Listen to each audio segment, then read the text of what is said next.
We all know that educational institutions are meant to be free from any sort of religious biased environment. We know that schools have no religion but only the religion of education.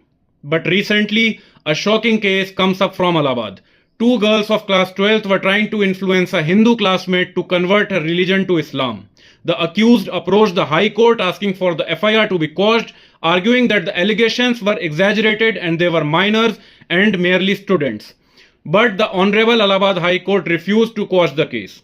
It made an important point and said that at this stage, the court does not decide guilt or innocence but checks whether the complaint shows a prima facie case, meaning whether there is initial material to investigate further or not. The court emphasized that if the allegations disclose a possible offense, the legal process should continue.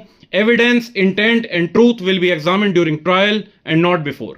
This decision highlights a key principle of criminal law.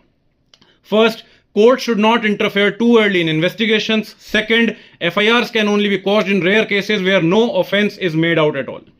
This case, which I am talking about, is not about declaring someone guilty, but it's about allowing due process to take its course. And most importantly, this case is a classic example for leftist and urban Naxalites to open up their eyes and see what the real propaganda actually is and at what level the hate mongers can actually fall.